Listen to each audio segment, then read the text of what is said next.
All we have to do is read the Scriptures. What is God longing to find on the earth? Now, he's been teaching about the coming kingdom. And now he moves on to prayer and perseverance. And he gives this little parable about a judge. I don't know if you've ever been before a judge. Too many times. We won't go there, Charlie.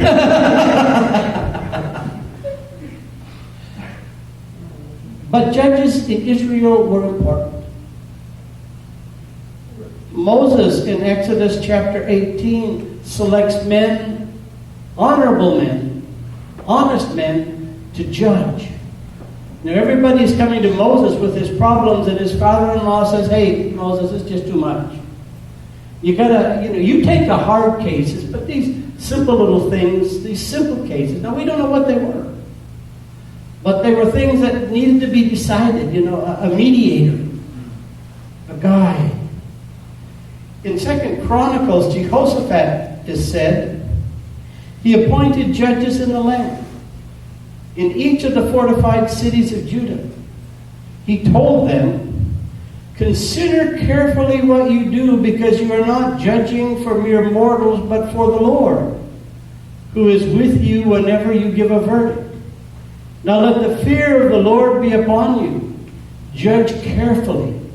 For with the Lord our God there is no injustice or partiality or bribery." That was the instruction to the judges. They were there to decide how God would decide. It's a difficult job. Bribes were not to be a part of it. But by the time we reached Jesus' time, they called the judges in Jerusalem and the environs robber judges. Whoever could pay the most got the verdict. That's the way it was. Everybody knew that.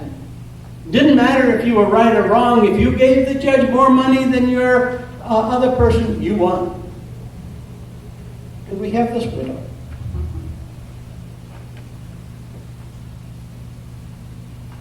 He has no fear of God, Jesus says.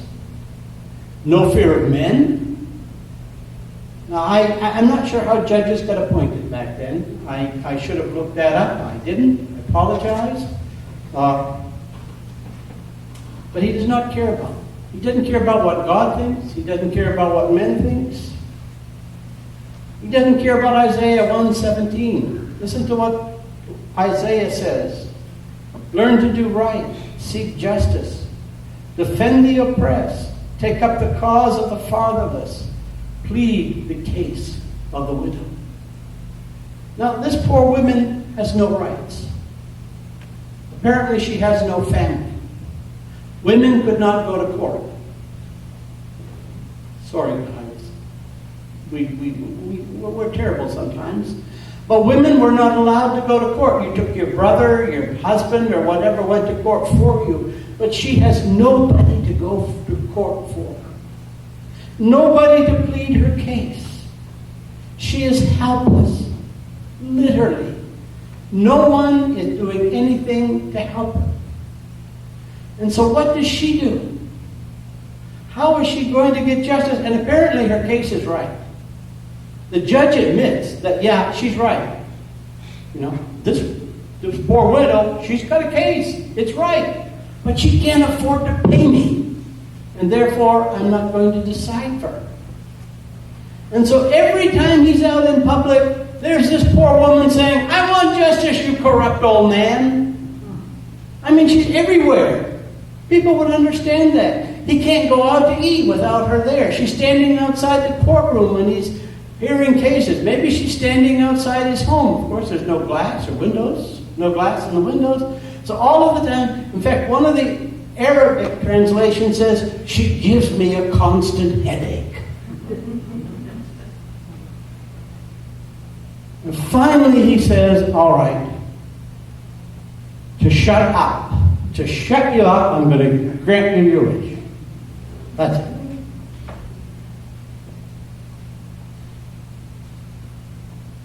I guess we'll leave that where it is, won't we? But she makes a nuisance of herself. And Jesus says, the judge doesn't represent who I am. This is not what God is. God will respond with justice, and God will bring justice. But one of the things I noticed as I read this is the real issue here is prayers for justice. Who do we stand with? Jesus is talking about the widows and the orphans, the oppressed. They were to be defended. They were to be honored. What does Jesus say his mission was? Do you read me back to Luke chapter 4? The Spirit of the Lord is upon me, because he has anointed me to proclaim good news to the rich. No, good news to the poor. He has sent me to proclaim freedom to the prisoners. He has sent me to recover sight for the blind, to set the oppressed free, and to proclaim the year of the Lord. It's interesting. After saying these remarks, the people in his hometown wanted to kill him.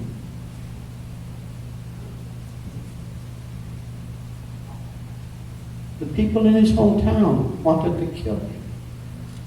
He spoke about Elijah going outside of Israel to a Gentile woman, and that infuriated them.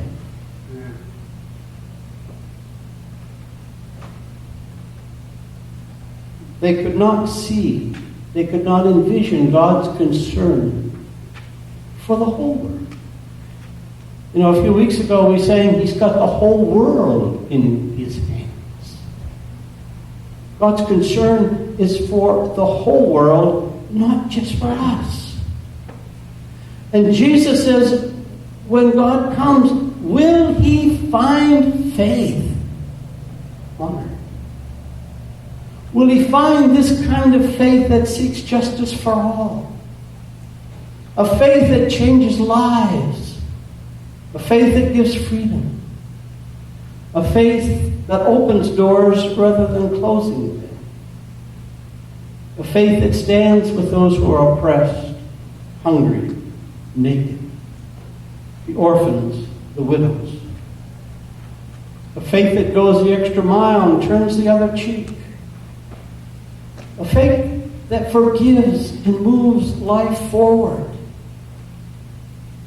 A faith that seeks justice and mercy for all. Not just for those who are like us, but for all. Even a Gentile widow. What will God find, Jesus said? How will God's people be when God returns? I like cartoons. I don't know if you've caught on to that, but and I'm older than he is because Dennis the Menace began his life in the 50s, and I began mine in the late 40s. But there's one little cartoon that I remember of his where Dennis is sitting in the corner. If you remember Dennis the Menace cartoons, he spent a lot of time in the corner. And as he's sitting in the corner, his words are, "Why do I get blamed for everything I do?" But you know what? Jesus is sitting in the corner for us. Whenever I see that cartoon, I think of that. That Jesus is sitting in the corner for me. What will God find? Jesus asks. What will God find when he returns? Who might we be denying God's grace to? God's forgiveness and mercy. Who do we keep outside the circle of God's love? Who keeps knocking on our door wanting to enter and we don't let them in? Who do we say Jesus wouldn't be sitting in the corner for you when Jesus is sitting in the corner for the whole world? You know, Jesus' question is so difficult.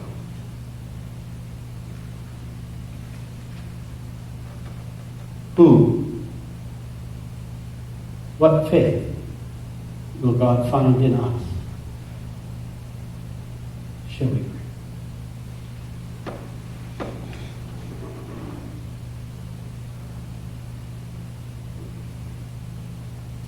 It's hard, O God.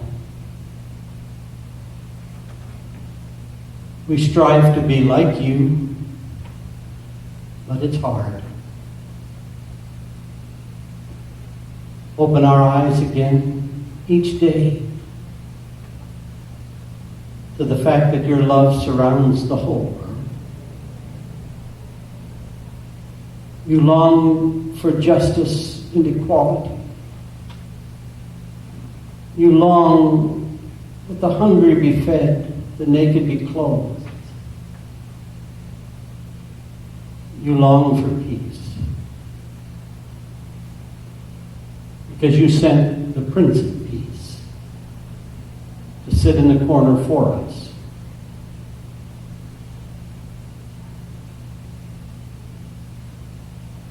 Open our eyes, Lord.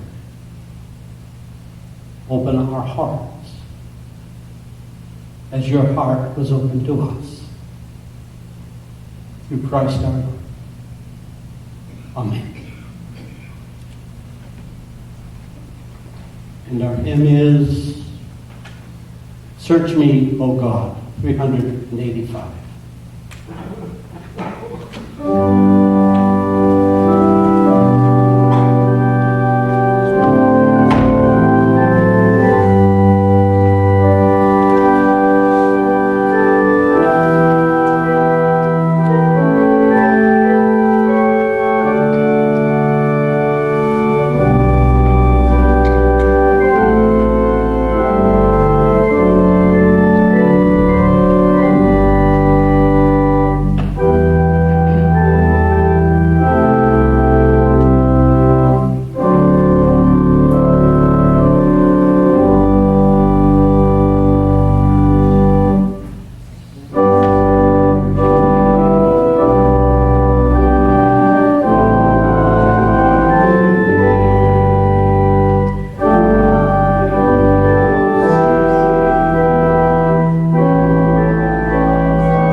because that's the right word, but that ain't the right too. And I chose it, so, you know, don't blame Pat. I didn't, search me, oh God, that's the one I want. I didn't realize that it had a tune that I'm not familiar with, but I wanted the words. So, you know, I'm sorry. Now may the grace and peace and love and hope of the Father, Son, go with us until we meet again. Amen.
If you want to move forward, that would be great.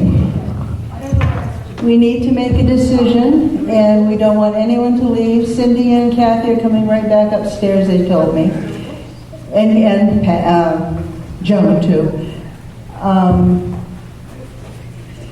We have to make a decision about the harvest supper because we've been getting phone calls and emails and texts.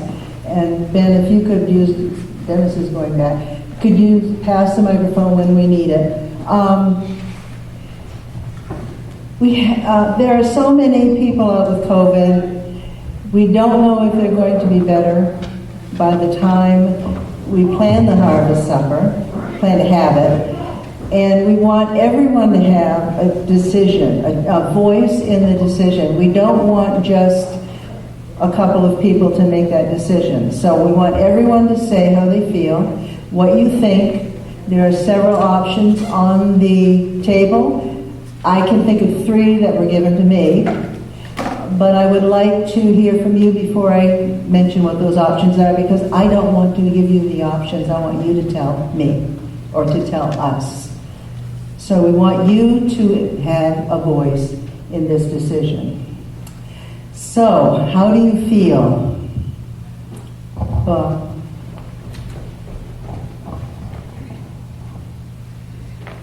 Well, I think all of you know I'm all for eating and desserts, but I think in this case I would vote, and this is just me personally, I would vote to have a takeout only. COVID has made a resurgence. We've had 4 people in this congregation recently that have had it.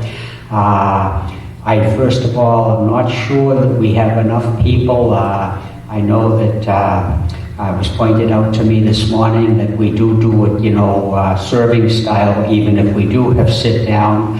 But then you've got to do the drinks and make the coffee, and then you've got a lot of dishes to clean up.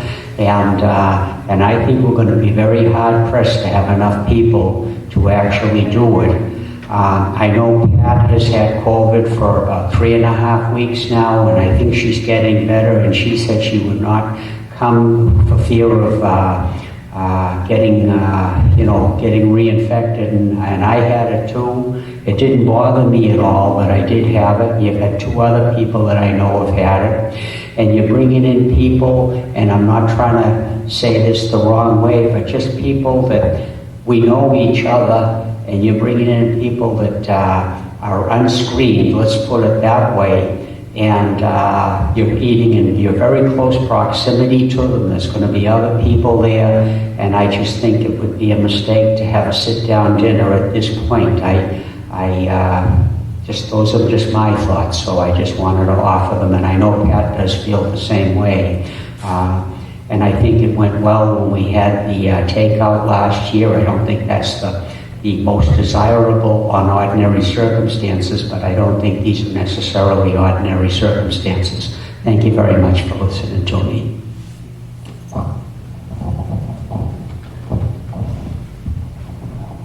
Charlie? I wear my mask when I go to the gas station, go into a grocery store, anywhere I go. But I think that we can have a safe dinner here if we expect people to wear masks coming in. When they're sitting at their tables, they can take them off. If they're sitting with a group, they know they will be isolated. If the servers, like myself, are wearing a mask and putting it to bring the coffees or the food,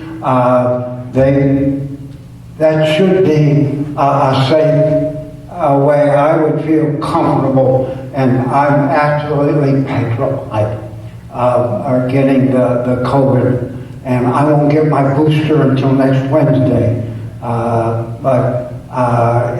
To me, as long as we can keep people sitting at tables and keeping them separated from other people, we should be able to have a safe opportunity to.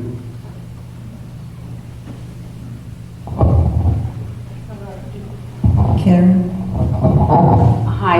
So I volunteered to be one of the servers, and I worked at the bank for 3 years during this COVID.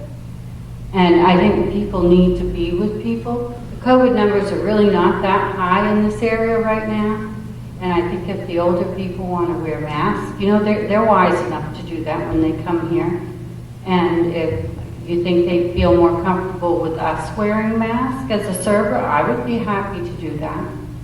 But I think that people need people. I've seen people that are separate. I saw one this morning who was taking care of someone with COVID. And they came outside the house to talk to me, and they were crying because they were so depressed from being separated, And I think people need each other.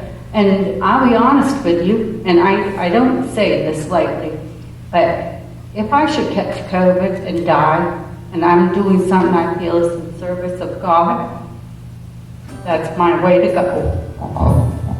Joe, did Charlene send any message with you?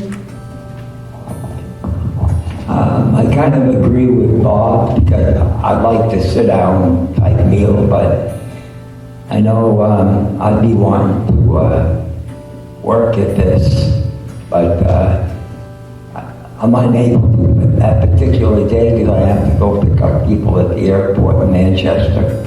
But if I was to be doing that and have to wear a mask all the time, I have a hard time breathing, let alone through the mask. And as far as keeping people from being in groups or putting the mask on, you take your mask off, you're 2 feet away from somebody, you talk. But we can't be policemen and order people what to do and who you can sit with, how many can sit in a group. But I agree with Karen too about that people need to be together and all that, but I don't know, it's an individual thing, and I lean more toward, I don't like just doing the takeout, but I gotta kind of lean toward Bob, even though the COVID numbers aren't that high like Karen said, but it probably wouldn't take much to start a spark to get it, really bad in this area because of a out type thing there, people being out doing things in an event or whatever. So I kind of lean both ways, but probably more toward not having it the way it is for now. I'd like to say one more thing before you keep passing that mic around. You don't know who has COVID and who doesn't because they have it 2 days before they show any symptoms. And you're passing that mic around and people are holding it close to their mouth and speaking into it and passing it to the next person they're breathing in. I would stop passing that mic around and holding it close to people's mouths. We'll just repeat.